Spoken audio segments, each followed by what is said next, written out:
IPL এর premium ticket কাটাতে এরকম একটা ফুড বক্স দেয়। ভেজ এবং নন ভেজের অপশন থাকে। এখানে রয়েছে নারকেল দেওয়া ছোলার ডাল,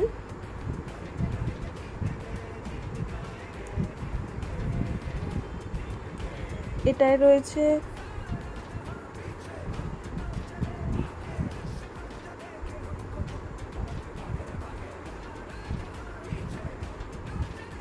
ড্রাই ফ্রুটসের কাঁচা ভেজ ফ্রাইড রাইস,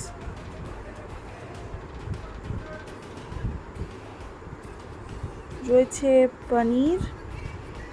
আর যারা নন ভেজ নেবে তাদের ক্ষেত্রে এটা চিকেন হয়ে যাবে। বাকি ফুড আইটেম সব একই থাকে। এটাতে রয়েছে একটা ভাজা মিষ্টি,